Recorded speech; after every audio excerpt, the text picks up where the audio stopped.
காத்துஹு நஹ்மதுஹு வ நுஸல்லி அலா ரசூலிஹில் கரீம் அம்மா பாத். கண்ணியத்திற்குரிய சகோதரர்களே, பெரியோர்களே, எல்லாம் வல்ல அல்லாஹுவின் மகத்தான கருணையினால் இன்றைய தினம் நாம் தராவீஹ் தொழுகையிலே செவியுற்ற பகுதியிலிருந்து ஒரு சில வசனங்களின் விளக்க உரையை நாம் பார்க்க இருக்கிறோம். இந்த வசனங்கள் பேசக்கூடிய மைய கரு என்னன்னு சொன்னால், பாவத்தின் பாதிப்புகள் அல்லது பாவத்தின் விபரீதங்கள், அதை மைய கருவாக கொண்டு இந்த வசனங்கள் பேசுகின்றன. நான் முதல்ல அந்த வசனத்தினுடைய பொருளை வாசிக்கிறேன், அதற்கு பிறகு அதனுடைய விளக்கங்களை பார்க்கலாம். அல்லாஹ் சொல்கிறான், லகது கான லி சபஇன் ஃபி மஸ்கனிஹிம் ஆயா. சப கூட்டத்தாருக்கு அவர்களுடைய குடியிருப்புகளில் ஒரு முக்கியமான அத்தாட்சி இருந்தது. ஜன்னத்தானி ஐ யமீனிம் வ ஷிமால். அந்த சப அப்படிங்கிற அந்த நாட்டில் அவர்களுடைய குடியிருப்புகளில் அல்லாஹ் எவ்வளவு வளங்களை கொடுத்திருந்தான் என்றால், அவர்களுடைய வலப்பக்கமும் சரி இடப்பக்கமும் சரி 2 பசுமையான தோட்டங்களை கொடுத்திருந்தான். பசுமையான தோட்டந்துறவுகள், வயல் வரப்புகளை அல்லாஹ் கொடுத்திருந்தான். அது மட்டுமல்ல, அந்த தோட்டம் துறவுகளிலிருந்தும் வயல் வரப்புகளிலிருந்தும் அவர்களுக்கு ஏராளமான விளைபொருட்கள் கிடைத்தன. அல்லாஹ் சொல்கிறான், குலூ மிர் ரிஸ்கி ரப்பிக்கும் வஷ்குரூலா. உங்கள் இறைவன் உங்களுக்கு கொடுத்த வாழ்வாதாரத்தை நீங்கள் நன்றாக அனுபவியுங்கள், அவனுக்கு நன்றியும் செலுத்துங்கள் என்று நாம் அந்த மக்களிடத்தில் சொன்னோம். பல்தத்துன் தஜ்ஜிபத்துன் வ ரப்புன் கஃபூர். இந்த ஊரும் நல்ல ஊர், செழிப்பான ஊர், இறைவனும் மன்னிக்கக்கூடிய இறைவன், எனவே நீங்கள் நன்றாக அனுபவியுங்கள், அதே நேரத்தில் அவனுக்கு நன்றியும் செலுத்துங்கள் என்று நாம் அந்த ஊர் மக்களை பார்த்து சொன்னோம். ஆனால் ஃபஅரது, அவர்கள் அந்த கட்டளையை புறக்கணித்தார்கள். நன்கு அனுபவித்தார்கள், ஆனால் இறைவனுக்கு நன்றி செலுத்த வேண்டும் என்கின்ற கட்டளையை அவர்கள் புறக்கணித்தார்கள். சரி, அதனால் என்ன ஆச்சு? அவர்கள் பாவத்தில் மூழ்கினார்கள். அல்லாஹ் சொல்கிறான், அதன் காரணமாக ஃபஅர்சல்னா அலைஹிம் ஸைலல் அரிம். அவர்களுக்கு எதிராக நாம் ஒரு பெரு வெள்ளத்தை அனுப்பினோம், கடுமையான வெள்ளத்தை அனுப்பினோம். அந்த வெள்ளம் என்ன செஞ்சிச்சுன்னு சொன்னால், அவர்களுடைய தோட்டம் துறவுகளுக்குள்ளே புகுந்து அதை துவம்சம் செய்தது. அதனால் அந்த தோட்டம் எப்படி மாறிச்சுன்னு சொன்னால், அல்லாஹ் சொல்கிறான், வ பத்தல்நாஹும் பி ஜன்னத்தைஹிம் ஜன்னத்தைனி. அவர்களுடைய தோட்டம் துறவுகளும் வயல் வரப்புகளும் அவர்களுக்கு மகசூல் கொடுத்து கொண்டிருந்த நிலையில் அதை நாம் வேறு 2 தோட்டங்களாக மாற்றினோம். எப்படி தோட்டங்கள் என்றால், தவாத்தை ஊக்குலின் ஹம்தின் வ அஸ்லின் வ ஷைஇம் மின் சிதரின் கலில். புளிப்புள்ள கசப்புள்ள பழங்கள் விளையக்கூடிய, முட்புதர்கள் அதிகமாக மண்டி கிடக்கக்கூடிய, அதே சமயத்தில் கொஞ்சம் போல இளந்தை பழங்கள் விளையக்கூடிய தோட்டமாக நாம் மாறி. கொஞ்சம் போல இளந்த பழங்கள் அங்கே கிடச்சிச்சு, ஆனால் அதிகமாக கசப்பும் புளிப்பும் நிறைந்த பழங்கள் தான். அது மட்டுமல்ல, அங்கே முட்புதர்களும் இருந்தன. அப்போ அவர்களுக்கு கிடைத்து கொண்டிருந்த மகசூல் என்பது முற்றிலும் நிறுத்தப்பட்டு அது மோசமான ஒன்றாக மாறியது. அல்லாஹ் சொல்கிறான், இதுக்கு காரணம் என்னன்னா, அடுத்த தொடர்ந்து சொல்கிறான், தாலிக்க ஜஸைனாஹும் பிமா கஃபரு. அவர்கள் நன்றி செலுத்த மறந்த காரணத்தினால் நாம் அவர்களுக்கு கொடுத்த தண்டனை இது. வஹல் நுஜாசி இல்லல் கஃபூர். நன்றி மறப்பவர்களுக்கு இதை தவிர நாம் வேறு என்ன தண்டனை கொடுக்க முடியும் என்று அல்லாஹ் கேட்கிறான். அருமையான தோழர்களே, இது நடந்த விவகாரத்தை எடுத்து சொல்லி நமக்கு அல்லாஹ் உணர்வூட்டுகிறான். ஒரு காலத்தில் சபா என்பது அது ஒரு முக்கியமான ஆட்சி நடந்த பகுதி. நீங்கள் கேள்விப்பட்டிருப்பீங்க, பல்கீஸ் அம்மா ஆண்ட பகுதின்னு கேள்விப்பட்டிருக்கீங்களா? பல்கீஸ் அம்மா எந்த நாட்டினுடைய அரசி? சபாவுடைய அரசி தான். புரிஞ்சுங்களா? அப்போது சபாங்கிறது இப்போ எங்கே இருக்குது? யமனில் உள்ள ஒரு பகுதி, யமனில் உள்ள ஒரு பகுதி தான். ஆனால் அன்றைக்கி சபாங்கிறதே தனியாக ஒரு நாடாக இருந்திருக்கு, ஒரு அரசாக இருந்திருக்கிறது. சரி, அது போயிட்டு போகுது. அப்போ ஏதோ ஒரு காலத்தில் அல்லாஹு தாலா அந்த மக்களுக்கு வாழ்வாதாரத்தை வளமாக அள்ளி கொடுத்து கொண்டிருந்தான். அவங்கள்ட்ட எதிர்பார்த்தது என்பது, பாவம் செய்யாதீங்க, நன்மை செய்யுங்க, நன்றி செலுத்துங்க, உங்களுக்கு கிடைச்ச இந்த நியமத்துகளை தக்க வச்சுக்கங்க. அதை தான் அல்லாஹ் அவங்கள்ட்ட எதிர்பார்த்தான். ஆனால் அந்த மக்கள் அதற்கு மாற்றமாக பாவங்கள் செய்த காரணத்தினால் அவர்கள் எல்லா விதமான வளங்களையும் இழந்து கடைசியில் கையிற நிலைக்கு போய்விட்டார்கள் என்று இந்த வசனம் சுட்டி காட்டுகிறது. அருமையான தோழர்களே, நபி ஸல்லல்லாஹு அலைஹி வஸல்லம் சொன்னாங்க, இன்னல் அபுத ல யுஹ்ரமுர் ரிஸ்க பிதம்பி யுஸீபுஹு. ஒரு அடியார் அவர் செய்கின்ற பாவத்தின் காரணத்தினால் அவருடைய வாழ்வாதாரத்தில் தடை ஏற்படுத்தப்படுகிறார். அவருடைய வாழ்வாதார ரிஸ்கில் தடை வருகிறது. பாவங்களின் மூலமாக ரிஸ்கில் நட்டம் ஏற்படுகிறது. இது நபி ஸல்லல்லாஹு அலைஹி வஸல்லம் சொன்ன பொய்யா மொழி. உண்மை தூதர், உண்மை உரைக்கப்பட்டவர், உண்மையை தவிர வேறு எதையும் பேச எறியாத ஒரு மனிதர் சொன்ன உண்மையான வார்த்தை இது. இந்த உலகத்தில் அல்லாஹ் தஆலா ஒரு விதமான சமநிலையை அல்லாஹ் பேணுகிறான். எல்லா படைப்புகளும் அதற்கே உரிய சமநிலையோடு தான் இயங்கி கொண்டிருக்கிறது. இப்போ கோள்கள் இருக்குது பாருங்களேன், உதாரணத்துக்கு சொல்கிறேன். கோள்கள் அதற்கென்று இறைவன் நியமித்திருக்கக்கூடிய, ஏற்படுத்தியிருக்கக்கூடிய அந்த சமநிலையை அது இழந்தால் என்ன ஆகும்? ஒன்னோட ஒன்று மோதி முட்டி, அதுதான் கியாமத்து. அப்போ அந்த சமநிலை இருக்குது பாருங்க, அந்த பேலன்ஸ், அந்த பேலன்ஸோடு தான் இந்த உலகத்தில் எல்லாம் இயங்கிக்கிட்டு இருக்குது. வெறும் கோள் நான் உதாரணத்துக்கு தான் சொன்னேன். எல்லாமும் அதற்குரிய சமநிலையோடு இயங்கிக் கொண்டு வருகிறது. மனிதனும் அல்லாஹ்வுடைய கடமைகளுக்கு செவி சாய்த்து, தலை சாய்த்து, தலை வணங்கி அந்த சமநிலையை பேண கடமைப்பட்டவன். ஆனால் பாவங்கள் செய்வதன் மூலமாக அந்த சமநிலையை, பேலன்ஸை மனுஷன் தவறும்போது அது இந்த உலகத்தில் வேறு பொருட்களில் என்ன செய்கிறது? தாக்கத்தை ஏற்படுத்துகிறது. அந்த தாக்கம் எப்படி வரும்னா சமயத்தில் இவருக்கான நஷ்டமாக வந்து நிற்கிறது. அல்லாஹ் ஏதோ ஒன்று உள்ளுக்குள்ளே என்ன செஞ்சிருக்கான்னா இன்டர்லிங்க் வச்சிருக்கான். புரிஞ்சுங்களா? நீ பாவம் செஞ்சால் ஏதோ ஒரு எஃபெக்ட் வரும். அந்த எஃபெக்டில் உன்னுடைய ரிஸ்க்கு குறையும், நீ ஏழ்மையாக மாறுவ, நீ கையிற நிலைக்கு போவ என்று ஏதோ ஒரு சமநிலையை இந்த படைப்புகளுக்கு இடையில் அல்லாஹ் வைத்திருக்கிறான். அதனால தான் ரசூலுல்லாஹ் சொல்கிறாங்க, ஒரு மனிதன் செய்யக்கூடிய பாவத்தின் காரணமாக அவருடைய வாழ்வாதாரத்தில் தடை ஏற்படுத்தப்படுகிறது என்று சொன்னார்கள்.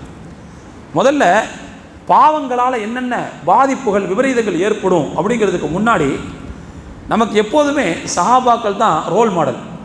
ரசூலுல்லாஹி ஸல்லல்லாஹு அலைஹி வஸல்லம் அந்த பாசறையில் பயிற்சி பெற்றவர்கள் அவர்கள். அவங்க தான் நமக்கு ரோல் மாடல். பாவத்தை சஹாபாக்கள் எப்படி பார்த்தார்கள், இது நமக்கு ரொம்ப முக்கியமான விஷயம். இப்னு மஸ்ஊத் சொல்கிறாங்க, ஒரு மூமின் தன்னுடைய பாவத்தை எப்படி பார்க்க வேண்டும் என்றால், அவன் ஒரு மலைக்கு கீழே அமர்ந்திருக்கிறான். அந்த மலை பெயர்ந்து தன் மீது விழுந்து விடுமோ என்று அஞ்சக்கூடிய அளவுக்கு பாவத்தை நினைத்து அவன் அஞ்ச வேண்டும். சில நேரங்களில் நிலச்சரிவு ஏற்படுது பாருங்களேன், நிலச்சரிவு மலைகளில் அந்த நிலச்சரிவு ஏற்பட்டு மேலே விழும்ல, இந்த மாதிரி பாவம் செய்வதை நிலச்சரிவு மேலே விழுந்து நாம் அழிந்து போவதற்கு அப்படிங்கிற மாதிரி என்ன செய்யணுமா, நினைக்கணுமா? அந்த அளவுக்கு ஒரு பெரிய விஷயமாக பாவத்தை நினைக்க வேண்டும். இது மூமின் இப்படி தான் நினைக்கணும். ஆனால் அதே நேரத்தில் ஒரு கெட்டவன், தீயவன் பாவத்தை எப்படி நினைப்பான் என்றால், அவனுடைய மூக்கில் ரீங்காரமிட்டு விட்டு நகரக்கூடிய கொசுவை போல் பார்ப்பான், ஈயை போல் பார்ப்பான். சில நேரத்தில் பார்த்தீங்கன்னா மூக்கிட்ட அப்படி ஈ அலைஞ்சிக்கிட்டே இருக்கும், இல்லை இப்படி லேசாக இப்படி தட்டி விடுவான் பாருங்க. அப்போது இப்படி கொசுவை விரட்டுற அல்லது ஈயை வந்து விரட்டுற அந்த ஒரு நடவடிக்கையாகத்தான் ஒரு கெட்டவன் தன்னுடைய பாவத்தை பார்ப்பான் என்று சொல்கிறார். இது ஸ்டேட்மெண்ட் அல்ல, இதில் அவங்க நமக்கு பாடம் சொல்கிறாங்க.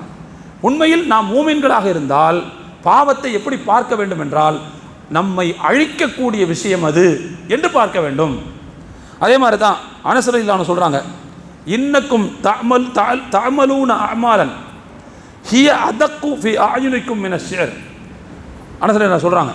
எப்போ சொல்கிறாங்கன்னா, அவங்களுடைய கடைசி காலகட்டத்தில் மக்களை பார்த்து சொல்கிறாங்க, நீங்கள்லாம் இன்றைக்கி சில செயல்களை செய்கிறீங்க, அது உங்களுடைய பார்வையில் முடியை விட மிகவும் மெல்லியதாக இருக்கிறது. அதை பற்றி நீங்கள் கேர் பண்ணவே மாட்டீங்க, ரொம்ப சாதாரணமாக நினச்சிக்கிறீங்க. ஆனால் ஒயின் குன்னால் நஉத்துஹா அலா ஜமனி ரசூலுல்லாஹி ஸல்லல்லாஹு அலைஹி வஸல்லம் மினல் மூபிகாத். நீங்கள் எதை சாதாரணமான பாவமாக இன்றைக்கு கருதுகிறீர்களோ அதை நாங்கள் ரசூலுல்லாஹ்வுடைய காலத்தில் பேரழிவை ஏற்படுத்தக்கூடிய பாவமாக பார்த்தோம். அந்த காலம் எங்களை அப்படி பார்க்க வச்சுச்சு. ஆனால் இன்றைக்கி நீங்கள் சாதாரணமாக எடுத்தேன்னு கவிழ்த்தேன்னு பாவங்களை ஈஸியாக செஞ்சிடுறீங்க என்று அனஸ் ரலியல்லாஹு அன்ஹு கூறுகிறார்கள். அப்போ எனவே அருமையான தோழர்களே, சஹாபாக்களை பொறுத்தவரை, தாபீன்களை பொறுத்தவரை அவங்க பாவங்களை மிக பேரழிவு ஏற்படுத்தக்கூடிய, அதாவது அவங்க அதை என்ன செஞ்சாங்கன்னா ஒரு கலாமிட்டியாக தான் பார்த்தாங்க, டிசாஸ்டராக தான் பார்த்தாங்க, அதை பேரழிவு ஏற்படுத்தக்கூடிய ஒரு பிரச்சனையாக தான் பார்த்தாங்க. அதனால தான் அருமையான தோழர்களே, தங்களுடைய வாழ்க்கையில் ஏதாவது பிரச்சனைகள் வரும்போது சஹாபாக்கள் தாபீன்கள் என்ன செய்வாங்கன்னா, இந்த பிரச்சனை நாம் செஞ்ச தப்புனால தான் வந்திருக்கு, தப்புனால தான் வந்திருக்கும் என்று அவர்கள் கருதுவார்கள். நமக்கும் அவங்களுக்கும் உள்ள வித்தியாசம் இந்த இடம் தான். நம்ம என்ன செய்வோம்னா, அடுத்தவங்களுக்கு இந்த விஷயத்தை அப்ளை பண்ணுவோம், நமக்கு இந்த விஷயத்தை அப்ளை பண்ண மாட்டோம். அதாவது நொடிஞ்சு போன ஒரு ஆள் இருப்பார், அவரை பார்த்து நம்ம சொல்லுவோம், என்ன சொல்லுவோம் தெரியுமா, இவன் செஞ்சான், இவன் கொஞ்சம் ஆட்டமாக போட்டான், நாங்களாம் பார்க்கத்தானே செஞ்சோம், மனுஷன் பேசுவான் இப்படி, அவன் செஞ்சதுக்கு தான் இன்றைக்கி அனுபவிக்கிறான் அப்படின்னு நம்ம என்ன செய்வோம், ஏதோ நம்ம சுப்ரீம் கோர்ட் நீதிபதி மாதிரி உட்காந்து தீர்ப்பு வாசி கூட வந்திருப்போம். நமக்கு தெரியாது அல்லாஹ் அவர் செஞ்ச பாவத்தினால தான் இப்போ நொடிகிற தன்மையை கொடுத்தாலும் நமக்கு தெரியாது. ஆனால் நம்ம என்ன செய்வோம்னா, வசதியாக அடுத்தவங்களுக்கு இதை அப்ளை பண்ணிடுவோம், அவன் செஞ்ச தப்புனால தான் இன்றைக்கி அவன் அனுபவிக்கிறான் அப்படின்னு சொல்லிடுவோம். ஆனால் நம்ம விஷயத்தில் வரும்போது நம்ம இதை அப்ளை பண்ண மாட்டோம். ஆனால் சஹாபாக்களும் தாபீன்களும் இங்கே தான் அவர்கள் நிற்கிறார்கள். என்னன்னா, அவர்களுடைய வாழ்க்கையில் ஏற்படக்கூடிய நோவு நொம்பலங்கள், நோய் நொடிகள், பிரச்சனைகள் இதெல்லாம் நாம் செய்த பாவத்தின் விளைவோ என்று பயப்படுவார்கள். அப்படிதான் நினைக்கணும். இது சஹாபாக்களுடைய வாழ்க்கையில் நம்ம பார்க்குறோம். அப்துல்லா பின் முபாரக்னு சொல்லி ஒரு பெரிய உலகப்பற்றற்ற மனிதர் ஒருவர் இருந்தார். அவங்க தாபி தான். அவங்க சொல்கிறாங்க, நான் செய்த பாவத்தின் விளைவை என்னுடைய மனைவியின் அடங்காப்பிடாரி தன்மையிலிருந்து பார்த்து கொள்வேன். சில நேரங்களில் என்கிட்ட ஏற்குமாறாக பேசுவாங்க எங்கள் மனைவி. அப்போ நான் புரிஞ்சுக்குவேன், எப்போதும் நம்ம சொல் கேட்குற மனைவி இன்றைக்கி ஏற்குமாறாக பேசுகிறாங்கன்னா ஏதோ நம்ம தப்பு செஞ்சுருக்கோம். அது மனைவியின் நடத்தையில் என்ன செஞ்சுருக்கு, பிரதிபலிக்குது. அதேமாதிரி அவங்க சொல்கிறாங்க, என்னுடைய வாகனத்தின் முரட்டுத்தனத்தில் நான் என்னுடைய பாவத்தின் விளைவை பார்க்கிறேன். அதாவது நான் எனக்கு என்னுடைய வாகனம் எனக்கு இசைவாக இருக்கும், ஆனால் சில நேரங்களில் நான் ஏற போகும்போது முட்டி தள்ளுற மாதிரி இருக்கும், கீழே என்னை தள்ளுற மாதிரி இருக்கும். அப்போ ஏதோ இது முரண்டு பிடிக்குது. என்னுடைய பாவத்தின் விளைவு எனக்கு கட்டுப்பட்டு கொண்டிருந்த என்னுடைய மனைவியும் சரி, என்னுடைய வாகனமும் சரி என்னை மீறுகின்றன என்று நான் பார்ப்பேன். அப்போ சின்ன பிரச்சனை நடந்தால் கூட நம்முடைய பாவத்தின் விளைவோ என்று பார்ப்பது தான் நல்லோர்களுடைய பார்வை என்பதை நாம் இங்கே புரிந்து கொள்ள வேண்டும். இது ரொம்ப முக்கியமானதுங்க. ஏன்னா ஒரு மனுஷனுக்கு வரக்கூடிய எல்லா விதமான சிரமங்களுக்கும் அல்லாஹு தஆலா சிரமங்களையும் பாவ பரிகாரமாகத்தான் ஆக்குகிறான். ரசூலுல்லாஹ் சொன்னாங்கல்ல, உங்களுக்கு உடலிலோ மனதிலோ ஒரு வருத்தமோ கவலையோ துக்கமோ ஏதோ ஏற்பட்டால், காலில் தைக்கின்ற ஒரு முள் உட்பட ஏதாவது ஒன்று ஏற்பட்டால் அது பாவத்தின் பரிகாரம்னு ரசூலுல்லாஹ் சொன்னாங்க. அப்போ பாவத்தினுடைய விளைவு தான் இந்த மாதிரியான கஷ்டம் வருதோ அப்படின்னு நினைக்கிறது தான் நல்லவங்களுடைய பண்பாக இருக்கும். அப்போ எனவே நம்முடைய சிந்தனையை மாற்றிக்கிறணும். நமக்கு ஏதாவது கஷ்டம் வந்தால் உடனே நமக்கு என்ன சிந்தனை வந்துடணும்னு சொன்னால், ஏதோ நம்ம தப்பு பண்ணுறோம், நம்முடைய செயல்பாடுகளை நாம் மாற்றிக்கொள்ள வேண்டும், அல்லாட்ட பாவம் மன்னிப்பு கேட்கணும் அப்படிங்கிற எண்ணம் வந்துடணும். அதுதான் மேன்மக்களுடைய பழக்க வழக்கம், அவர்களுடைய நடைமுறை என்பதை நாம் புரிந்து கொள்ள வேண்டும். முதலாவது விஷயம். அடுத்து, பாவத்தினால் ஏற்படக்கூடிய பாதிப்புகள் நிறைய இருக்குதுங்க. சுருக்கமாக சில விஷயங்களை மட்டும் சொல்கிறேன்.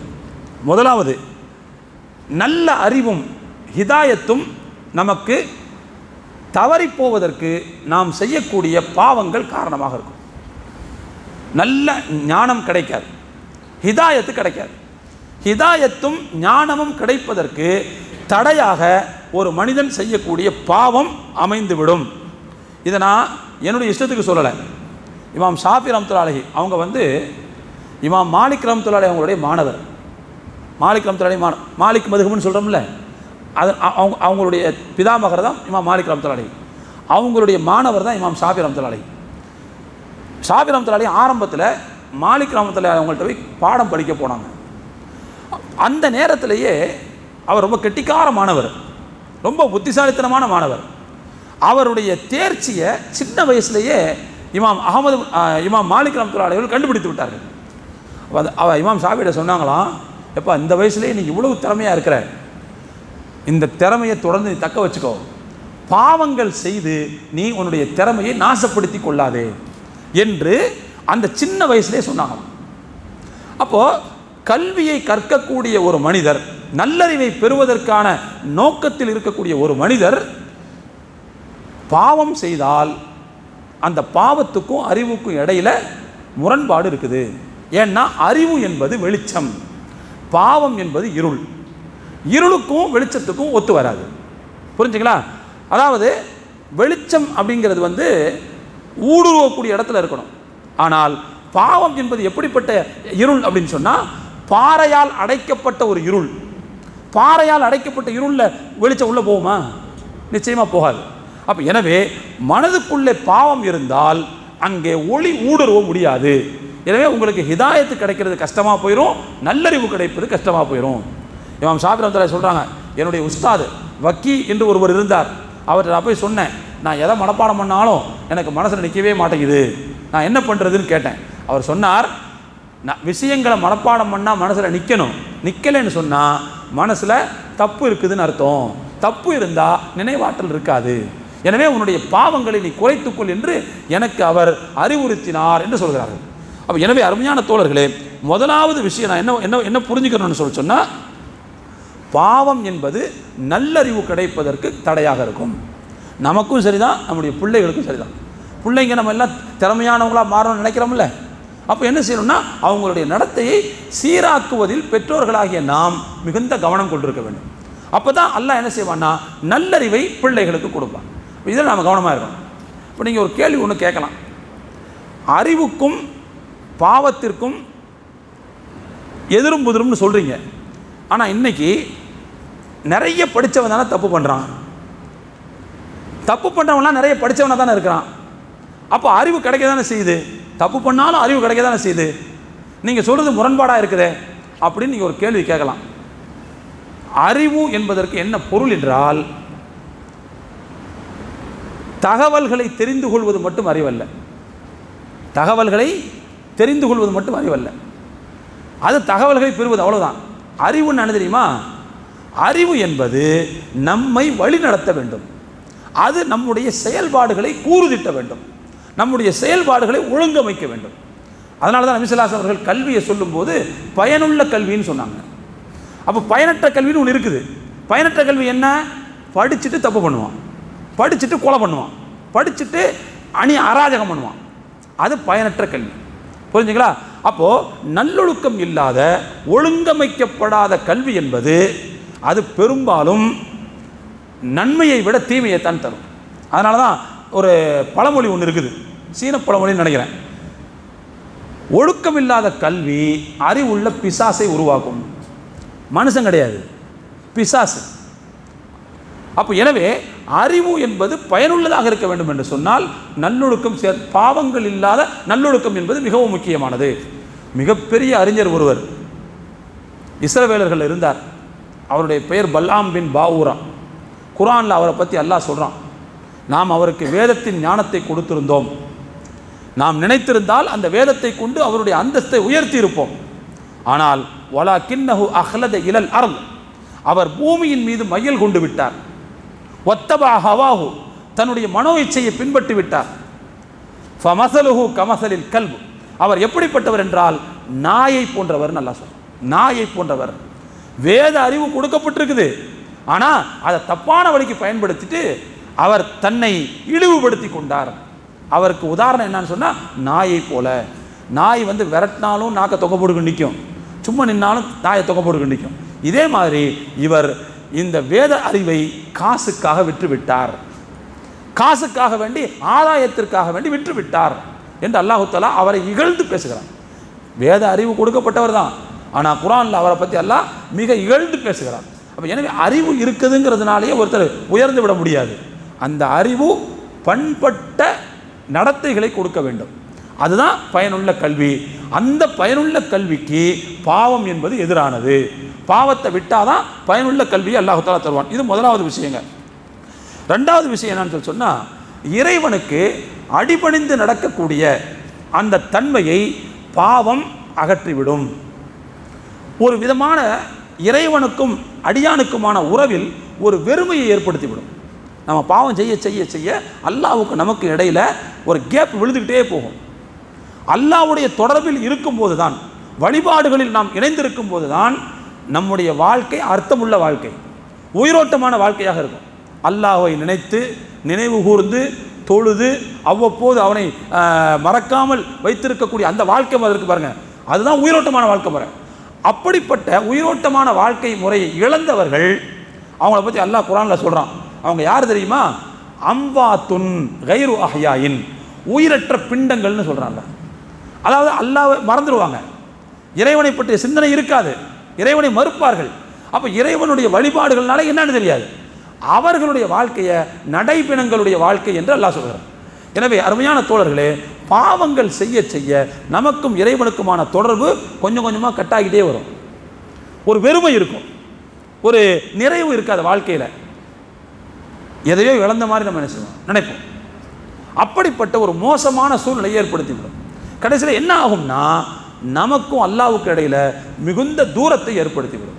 மிகுந்த தூரத்தை ஏற்படுத்தி ரசூலுல்லாஹ் ரஹீஸில் சொன்னாங்க, ஒரு அடியான் ஒரு பாவம் செய்யும் போது உள்ளத்தில் ஒரு கரும் புள்ளி விழுகிறது. அந்த பாவத்திலிருந்து மன்னிப்பு கேட்டு தூய்மை அடைந்து விட்டால் அந்த புள்ளி மறுபடியும் தூய்மையாகி விடுகிறது. ஆனால் அது தூய்மையாவதற்கு முன்னாடி இன்னொரு பாவம் செஞ்சா இன்னொரு கரும்புள்ளி, இப்படி பாவம் செய்ய செய்ய செய்ய செய்ய அந்த இதயத்தை அடைத்து விடக்கூடிய அளவுக்கு புள்ளிகள் விழுந்து விடுகின்றன. கடைசியில் அந்த இதயத்தில் வெளிச்சமே இருக்காது. அல்லாஹ் குர்ஆனில் சொல்கிறான், கல்லா பல் ரான அலா குலூபிஹிம் மா கானு யக்ஸிபூன், அவர்கள் செய்த தீமைகள் தான் அவர்களுடைய உள்ளங்களில் துருவாக மண்டிவிட்டன என்று சொல்கிறாங்க. இப்படிப்பட்ட இதயங்களுக்கு சொந்தக்காரங்களுக்கு நல்ல விஷயங்கள் சொன்னால் ஏறாது, இதயத்தை தொலைக்காது, கேட்காது.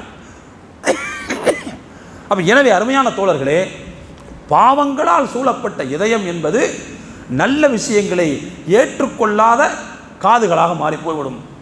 அல்லாஹ் சொல்கிறான், சும்முன் புக்குமுன் உம்யுன் சொல்கிறான் பார்த்தீங்களா, அவர்கள் காதிருந்தும் இருந்தும் செவிடர்கள், கண்ணிருந்தும் குருடர்கள். யாரை சொல்கிறான்? நல்ல விஷயங்களை பற்றி கவனம் இல்லாதவங்களை பற்றி அல்லாஹ் சொல்கிறான். அப்போ எனவே அருமையான தோழர்களே, பாவங்களால் இறைவனுக்கும் தமக்கும் இடையில் தூரத்தை ஏற்படுத்தி நல்ல விஷயங்களை உள்வாங்காத அந்த மாதிரியான ஆட்களுக்கு அல்லாஹு தஆலா சொல்லக்கூடிய உதாரணமாக நாம் இதை பார்க்கிறோம். அப்போ ரெண்டாவது விஷயம் என்னன்னு சொன்னால் தோழர்களே, பாவம் என்பது இறைவனுக்கும் நமக்குமான உறவில் மிகப்பெரிய பிளவை ஏற்படுத்தி விடுகிறது. அதனால தான் ஹசன் பஸ்ரி ரஹ்மத்துல்லாஹி அலைஹி அவங்கள்ட்ட ஒருத்தர் வந்து கேட்டாராம், நான் தஹஜ்ஜுது தொழுகணும்னு நினைக்கிறேன், அதுக்காக எல்லா ஏற்பாடுகளையும் நைட்லேயே செஞ்சு வச்சிடுறேன், ஆனால் என்னால் எழுஞ்சி தொழ முடியலை, என்னன்னு தெரியலை அப்படின்னு ஹசன் பஸ்ரி ரஹ்மத்துல்லாஹி அவங்கள்ட்ட வந்து சொன்னாராம். அப்போ ஹசன் பஸ்ரி ரஹ்மத்துல்லாஹி சொன்னாங்களாம், அதுக்கு காரணம் வேறு ஒன்றும் இல்லை, கையதத்துக்க துனூபுக்க, எழுந்து தொட விடாமல் உன்னை கட்டி போட்டிருப்பது உன்னுடைய பாவங்கள். நீ பாவம் செய்ய செய்ய எப்படி அல்லாஹ்வோட உன்னை நெருங்க விடும்? அல்லாஹ்வுக்கும் உனக்கும் தூரத்தை ஏற்படுத்த தான் பாவம். அப்போ நீ வந்து இபாதத் செஞ்சுட்டா நெருங்கிடுவிய.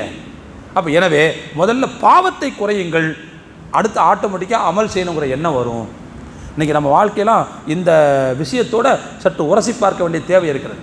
நாமெல்லாம் சில நேரங்களில் அல்லாஹ்விடத்திலிருந்து ரொம்ப தூரமாகி விடுகிறோம், அந்த உறவில் ரொம்ப பின்தங்கி நிற்கிறோம். அதற்கு நம்முடைய பாவங்கள் கூட காரணமாக இருக்கலாம்ங்கிறத தயவு செய்து நாம் உள்வாங்க வேண்டிய தேவை இருக்கிறது. இது ரெண்டாவது விஷயங்க. அடுத்து மூணாவது விஷயம் என்னன்னு சொன்னால் தோழர்களே, நம்முடைய வாழ்வாதாரத்தை தடுக்கிறது. நமக்கு வரக்கூடிய வாழ்வாதாரத்தை நாம் செய்யக்கூடிய பாவங்கள் தடுத்து நிறுத்துகின்றன. இதுக்கு வேறு எங்கேயும் போக வேண்டிய தேவையில்லை. ஆரம்பத்தில் நான் ஆயத்தை வாசிச்சல்ல, சபா நாட்டினுடைய அந்த ஆயத்தை வாசிச்சல்ல, அந்த ஆயத்து தான் இதுக்கான ஆதாரம். அல்லாஹ் அந்த மக்களுக்கு சுபிட்சமான வாழ்க்கையை கொடுத்திருந்தான், அருள் வளமிக்க வாழ்க்கையை கொடுத்திருந்தான். ஆனால் நன்றி செலுத்தாமல் அவர்கள் பாவம் செய்த காரணத்தினால் அவர்களுக்கு கிடைத்த மகசூலை, வேளாண் உற்பத்தியை அல்லாஹ் தஆலா அப்படியே வீணாக்கிட்டான். என்ன ஏற்பட்டுச்சுன்னு அல்லாஹ் சொல்கிறான், ஒரு பெருவெள்ளம் ஏற்பட்டது. அந்த பெருவெள்ளத்தின் மூலமாக அவங்களுக்கு இருந்த எல்லா விதமான அருள் வளங்களும் அப்படியே பறிக்கப்பட்டன என்று சொல்லுவோம். அப்போ எனவே அருமையான தோழர்களே, நபி ஸல்லல்லாஹு அலைஹி வஸல்லம் சொன்னாங்க, ஒரு அடியான் செய்யக்கூடிய பாவம் அவருக்கான வாழ்வாதாரத்தில் முட்டுக்கட்டையை ஏற்படுத்துகிறது. நான் ஆரம்பத்தில் சொன்னேன்ல, இந்த உலகம் வந்து ஒரு பேலன்ஸில் இயங்கிக்கிட்டு இருக்குது. நமக்கு கண்ணுக்கு தெரியாத பேலன்ஸ் அது. அப்போ அந்த பேலன்ஸ் வந்து பாவங்கள் செய்யும் போது உடைகிறது. அந்த உடைகிறதுனால ஏதோ ஒரு வகையில் ஒரு நெருக்கடி ஏற்பட்டு அல்லாஹ் நம்முடைய ரிஸ்கில் வந்து மிகப்பெரிய பிரச்சனையை உண்டாக்கி விடுகிறான். எனவே பாவங்கள் செய்வது விஷயத்தில் நாம் சற்று கவனமாக இருக்க வேண்டும். அடுத்த விஷயம் என்னன்னு சொன்னால், பாவம் என்பது செய்ய செய்ய அது அருவருப்பானது என்கின்ற எண்ணம் மனதிலிருந்து போய்விடும். இது ரொம்ப ஆபத்துங்க. பொதுவாக பாவம்னு சொன்னாலே மனசில் ஒரு வெறுப்பு வரணும். வெறுப்பு வந்தால் தான் அந்த பாவத்தை செய்ய மாட்டாங்க. குறைஞ்சபட்சம் அந்த பாவத்தை செய்யும்போது 4 பேர் பார்க்காம செய்கிறாங்க பாருங்கள், அது கூட ஒரு வகையில் நல்லது தான். ஏன்னா ஏன் பார்க்காம செய்கிறாங்கன்னா, இது வந்து அருவருப்பான விஷயம், அடுத்தவங்க பார்த்துட்டா தப்பாயிரும் அப்படிங்கிற எண்ணம் இருக்க போய் தான் மறைச்சு செய்கிறாங்க. ஆனால் திரும்ப திரும்ப அந்த பாவத்தை செய்யும்போது என்ன ஆயிரும்னா, அந்த அருவருப்பு மனசுலேருந்து எடுபட்டு போயிடும். அப்போ எடுபட்டு போச்சுன்னா என்ன ஆகும்னா, எல்லாருக்கும் முன்னால் வச்சு செய்யக்கூடிய சூழ்நிலை வந்துடும். யாரை பற்றி கவலைப்பட மாட்டாங்கல்ல, எல்லாரும் பார்க்கவே இந்த தவறை செய்யக்கூடிய சூழ்நிலைக்கு வந்துடுவாங்க. அப்போது பிறருடைய கண்ணுக்கு முன்னால் பாவம் செய்யக்கூடிய ஒரு சூழ்நிலை. இப்போ உதாரணம் இப்படி பாருங்களேன், எல்லாரும் பார்த்துட்டு இருக்காங்க, ஒரு ஆள் தண்ணி அடிக்கிறான்னு வச்சுக்கோங்க, அவனை நம்ம என்ன நினைப்போம்? நம்ம அப்போது ஏன் அவன் மனநிலைக்கு வந்தான்னு சொன்னால், செஞ்சு செஞ்சு செஞ்சு செஞ்சு வெட்க உணர்வே போயிடுச்சு. 4 பேர் பார்க்குறாங்கங்கிற அந்த தயக்கம் கூட அவனுக்கு வரல. அப்போ எனவே இப்படிப்பட்ட வெட்க உணர்வை அகற்றக்கூடிய ஒரு மோசமான இடத்திற்கு மனுஷனை கொண்டு போய் விட்டுரும். திரும்ப திரும்ப பாவம் செய்கிறது, இது வந்து ரொம்ப டேஞ்சர் ஜோன். அதனால் தயவுசெய்து பாவங்களை நாம் குறைப்பதை பற்றி யோசிக்க வேண்டும். அதே மாதிரி அடுத்து இன்னொரு, இப்போ நான் சொன்னது ஃபுல்லாக தனி மனித பாதிப்புகள். சமூக பாதிப்புன்னு ஒன்று இருக்குது. சமூக பாதிப்பு நிறைய இருக்குதுங்க. நான் கோடு மட்டும் போடுறேன் பாருங்கள். சமூக பாவங்களால் தான் முந்தைய சமூகங்கள் அழிக்கப்பட்டன. குர்ஆனில் அல்லாஹ் நிறைய சமூகங்களுடைய வரலாறை சொல்கிறான். நூஹ் நபியினுடைய காலத்தில் வெள்ளப்புறை ஏற்பட்டதை சொல்கிறான். ஹூத் நபியினுடைய கூட்டத்தால் அழிக்கப்பட்டதை சொல்கிறான். சாலிஹ் அலைஹிஸ்ஸலாமுடைய கூட்டம், சமூது கூட்டம் அழிக்கப்பட்டதை சொல்கிறான். லூத் நபியினுடைய கூட்டம் அழிக்கப்பட்டதை சொல்கிறான். இப்படி நிறைய சமூகம் அழிக்கப்பட்டதை பற்றி குர்ஆனில் ஒரு இடம் 2 இடம் இல்லை, பல இடங்களில் திரும்ப திரும்ப சொல்கிறான். அப்போ அதுக்கு எல்லாமே காரணம் என்னென்னா, அவங்க செஞ்ச பாவம் ஒரு சமூகத்தையே தொடச்சி எறிஞ்சிருக்குன்னா பார்த்துக்குங்க. மக்கள் செய்யக்கூடிய பாவங்கள் ஒரு சமூகத்தையே நிர்மூலமாக்கி இருக்கிறது. அப்போ இது சமூகத்திற்கு ஏற்படக்கூடிய மிகப்பெரிய பாதிப்புங்கிறத புரிஞ்சுக்கணும். அது மட்டுமல்ல தோழர்களே, ஒரு சமூகத்தினுடைய பாவங்களால் அந்த சமூகம் அந்நிய சக்தியின் ஆதிக்கத்திற்கு கீழே வந்துவிடும். நீங்கள் பாவம் செய்கிறீங்களா, உங்கள் மேலே வேறு ஒருத்தரை கொண்டு வந்து எல்லாம் சாட்டிடுவோம். இன்றைக்கி நம்மலாம் இப்படி பயப்பட வேண்டிய தேவை இருக்குது. நம்ம மேலே இன்றைக்கி கீரியும் பாம்புமாக இருக்கிற ஆட்கள்லாம் வந்து நம்மளை ஆட்டி பார்க்குறாங்க. இந்திய அளவில் மட்டுமல்ல, சர்வதேச அளவில் தான் நடக்குது. சர்வதேச அளவில் நடக்குது. அப்போ யாரெல்லாமோ இன்றைக்கி இஸ்லாமிய சமூகத்தை கிள்ளுக்கிறியாக நினைக்கிற ஒரு இடத்துல வந்து நம்ம நிற்கிறோம்.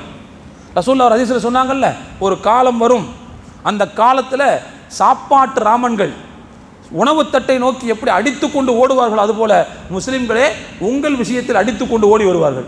உங்களை அடிக்கிறதுக்குன்னே எல்லாம் ஓடி வருவாங்க, எல்லாம் ஒன்று சேர்த்துக்குருவாங்க. பன்னாட்டு படையின்னு அவங்களுக்கு பேரை வேறு வச்சுக்குவானுங்க, அலையன்ஸுன்னு பேர் வேறு வச்சுக்குவாங்க. அப்படி வருவாங்க. அப்போ சஹாபாக்கள் கேட்டாங்க, யாரும் சொல்லலாம் அந்த காலத்தில் நாங்கள் மைனாரிட்டியாக இருப்போமா அப்படின்னாங்க. ரசூலுல்லாஹ் சொன்னாங்க, மைனாரிட்டிலாம் கிடையாது, நீங்கள் அன்றைக்கி நிறைய இருப்பீங்க.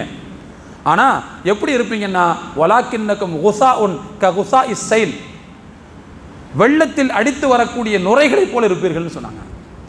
வெள்ளத்தில் நிறைய நுரை வரும், ஆனால் எல்லா நுரைக்கும் ஆயுசு கம்மி.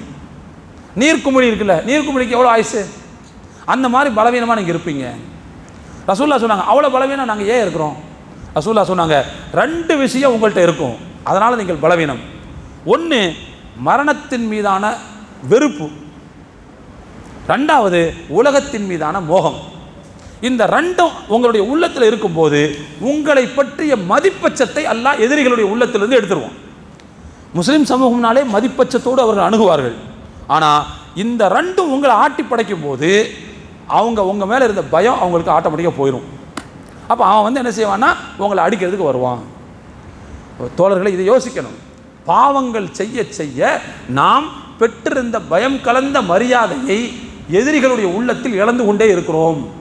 அவன் நம்மளை இஷ்டத்துக்கு என்ன செய்வான், கை பொம்மை மாதிரி நம்ம இஷ்டத்துக்கு நம்மளை ஆட்டுவான். இதையும் அல்லாஹு தாலா சமூகத்துடைய பாதிப்பு என்று குறிப்பிடுகிறான்.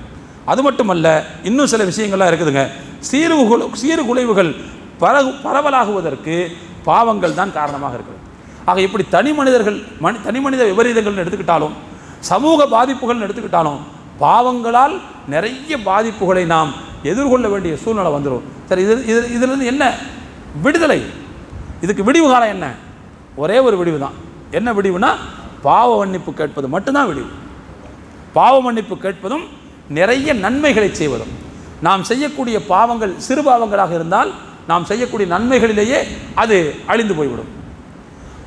பெரும்பாவங்களாக இருந்தால் பாவ மன்னிப்பு கேட்பதன் மூலமாக அல்லாஹு தஆலா அதை நிவர்த்தி செய்வான்.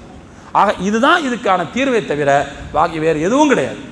எனவே தயவு செய்து நாம் ஒவ்வொருவரும் நம்முடைய பாவங்களை பெரிதாக நினைக்க வேண்டும், ரொம்ப பெருசாக நினைக்கணும். நமக்கு ஒவ்வொரு கஷ்டங்கள் வரும்போதும் பாவத்தின் விளைவாக இருக்குமோ அப்படின்னு யோசிக்கிறோம். அப்போ அதுதான் இந்த பாவத்திலிருந்து நம்மை தடுக்கக்கூடிய மனோபாவமாக இருக்கும் என்பதை இந்த நேரத்தில் தெரிவித்துக் கொள்கிறேன். எல்லாம் வல்ல இறைவன் அப்படிப்பட்ட பாவங்களிலிருந்து முழுமையாக விலகி இருக்கக்கூடிய பாக்கியத்தை நாம் அனைவருக்கும் தந்தருள் புரிவானாக. பாவங்களின் மீதான அந்த அந்த பயம் மட்டுமல்ல, பாவத்தின் மீதான அருவருப்பை அல்லாஹு தஆலா நம்முடைய உள்ளத்தில் எப்போதும் பசுமையாக வைத்திருக்க செய்வானாக. அதன் மூலமாக பாவங்களிலிருந்து விலகி இருக்கக்கூடிய நல்ல பாக்கியத்தை வல்ல ரஹ்மான் நாம் அனைவருக்கும் தருவானாக. வாஹிரு தஅவானா அனில் ஹம்துலில்லாஹி ரப்பில் ஆலமீன். சுப்ஹானல்லாஹி வ பிஹம்திஹி சுப்ஹானக்கல்லாஹும்ம வ பிஹம்திக் அஷ்ஹது அல்லா இலாஹா இல்லா அன்த அஸ்தக்ஃபிருக வ அத்தூபு இலைக்.